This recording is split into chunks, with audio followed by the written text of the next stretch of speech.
Greetings and welcome to the Survivor Guide to DbD Part 2. Yeah, my voice is a robot again, sorry, but trying to do the voicing for these guides takes a lot of time, much more than I have, so robot voice it is. Part 1 discussed items, add-ons, offerings, and perks. This guide will discuss the main gameplay of being a survivor, and the mindset you need to have to be efficient and effective in your gameplay. However, keep in mind that the thing that matters most is your fun, and sometimes being 100% efficient isn't fun, so don't be afraid to mess around a bit in your games. However, if you want to have the best chance at surviving the trial, this is the guide for you. So let's hold down one, and get this show on the road.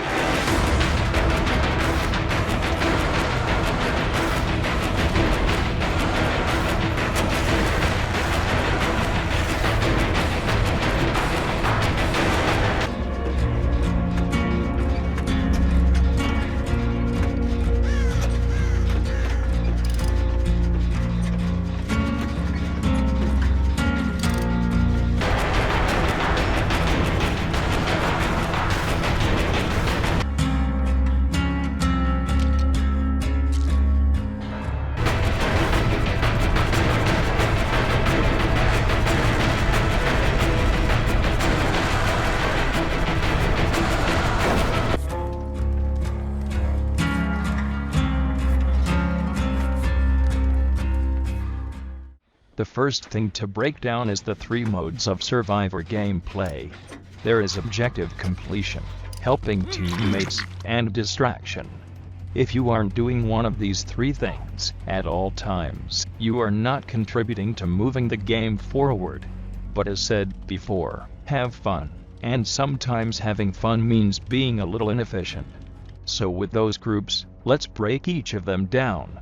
Objective completion is doing anything that progresses the game forward towards your escape, whether it be doing gens, cleansing problematic hexes, opening exits, or in my opinion avoiding contact with the killer. That one might take a bit of explanation. Basically, if you are actively not wanting to be found by the killer, that means you want to be doing a different objective. So when the killer leaves, you go back to doing what you were doing before. You aren't trying to take the killer's time, you are trying to avoid him to keep doing objectives, so that Survivor is still in objective completion mode. Helping teammates is self-explanatory. Basically, you are doing something to help a fellow teammate, such as healing, unhooking, or doing a gen with them. If you want to be 100% efficient, it is better to have all survivors working on different gens, but sometimes a gen is in a good or bad spot, so you want it done more than just any other generator. So that is when you help your teammate. Lastly, distraction is the most skillful and highest learning curve action a survivor can do, and can win games single-handedly if you do it well enough. This is doing anything that makes the killer go after you. Something you need to know as a survivor is if a killer has enough motivation, they will down you, no questions asked. Aside from one situation, where you are able to evade them long enough to get out an exit, however, this rarely happens. So, basically, if the killer wants you dead, there isn't a whole lot you can do to stop them. However, that doesn't mean you shouldn't take their time. DbD is a game about time and time efficiency. The killer is on the clock, having to sacrifice 4 survivors before the exits open. As a survivor, you control that timer. As a team, you dictate how fast the game goes. If you are good enough, as a survivor, and distract the killer long enough, they will lose a lot of that time. So while being chased of the mindset of, I need to waste as much time as possible instead of, I need to survive, you have usually 2 solid chances to mess up and get back in the game before you are sacrificed, so use them to your advantage. Overall, while being chased, your goal is to distract the killer for as long as possible, so as many objectives are completed as possible. With those modes out of the way, let's discuss the flow of a usual game. When you spawn, your first objective is to work on a gen. Your side objective is to figure out what the killer is playing. From there you have to adjust your strategy accordingly. When facing a trapper, you know to be aware of where traps could be. With a huntress, you need to focus on avoiding open spaces. When going against any stealth killer, you need to be on your toes, looking and tracking where they are or where they could be, and on and on. With those things in mind, the game can change in an instant. So let's move on to a scenario most games will have. Someone gets downed and put on a hook.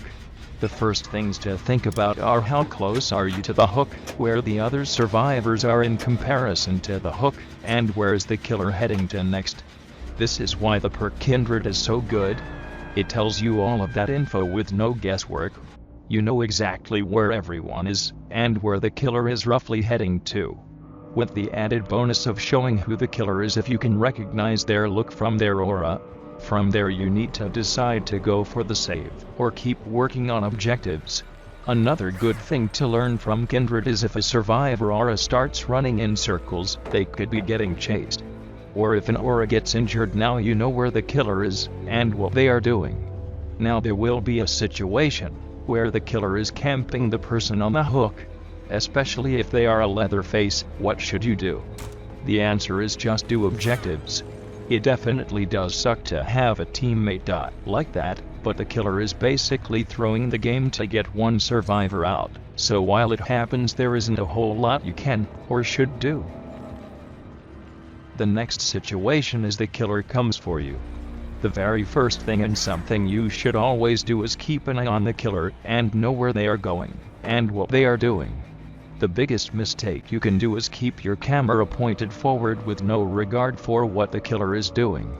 Keep checking on them or just stare at them if you know where you are running to. This will prevent you from being mind-gamed or having the killer cut you off. Then, keep the mindset of distracting the killer. If you can avoid running into teammates working on gens, and try to put as much distance between you and the killer while they chase you. This maximizes time in chase, and the time your fellow survivors will be working on gens. And with those basic ideas out of the way, you should be on your way to being a fine survivor. But there are a few tips and tricks to know that can boost your abilities once you have those ideas down. Number 1. Understand your opponent. Keep your friends close but your enemies closer. Basically, after being in a trial with a killer for long enough, you will start to understand things they often do and things they don't do. You can use that info to your advantage. For example, if you see the killer vault windows often, try to use that to know what they will do in chase and where to go. That will put you in a position to get as much distance on the killer as possible. Also, another good habit is to keep tabs on what perks the killer has, so you don't avoid things when you don't have to, or ignore certain things when you shouldn't. Number 2. Understand the maps. There are a lot of maps in DbD, and some are getting changes all the time, but the more you play a map, the more you understand certain tiles, buildings, landmarks, and paths to take when either regularly navigating or being chased. This really only comes with experience, but try to keep in the back of your mind what stuff looks like and how it can be used to your advantage. Few examples could be totem spawn,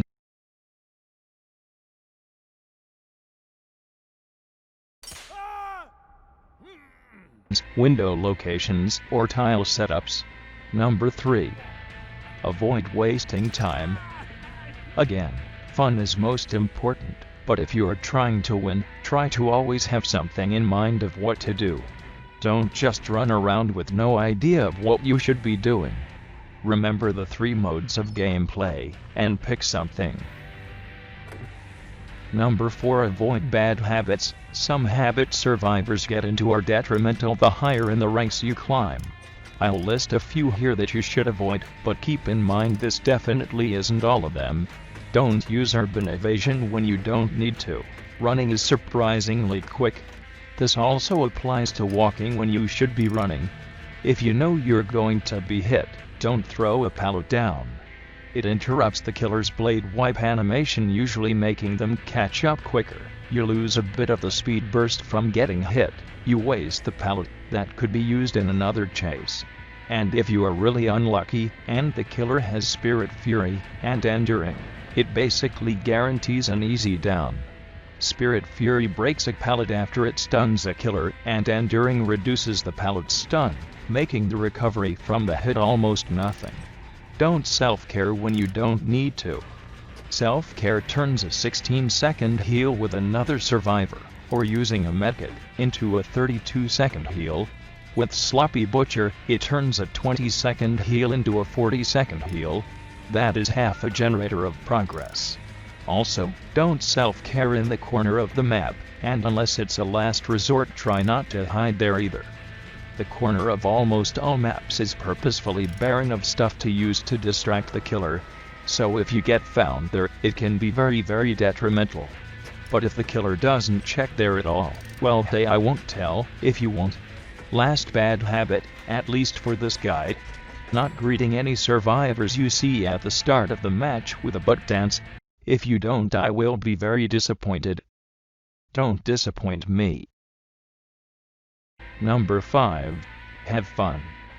This is a weird thing to stress so much, but so many people play this game when they are clearly not having any fun, or they suffer through a match that they aren't having fun with, and it really digs at your mental state. Take breaks when you need to, and while it definitely isn't encouraged, I will admit the disconnect button can be a lifesaver if you're in a game that is either really not fun or actually bugged. Just be careful with it. The penalty time can rack up quickly, but just a quick 5 minutes break to clear your mind can be very nice. The last thing I will leave you off with is one of the biggest tips for learning how to play Survivor. Play killer. It sounds weird, but hear me out. By playing the other side, you can figure out what works, what doesn't, and most importantly of all, it lets you figure out firsthand what goes through the head of a killer. Then when playing Survivor, you can think, well, if I was this killer, what would I do? That thought process will help you out so much. That brings us to the end of the Survivor guide. This ended up being really long also. Again. But hopefully, this will help you out in your games. It wasn't the most in-depth guide, but it should be enough info to get you through enough games that you kind of figure out the more in-depth stuff naturally. With that, I encourage you to watch the killer guide either on screen or in the links below, and keep an eye out for those intermediate and advanced general guides. I am not sure if I will get them done in time for all of these guides to go up at once, but if you don't see them below, they should be uploaded soon. If you do see them below, give them a watch. Thanks for watching, and, as always, we hope to see you out in the fog.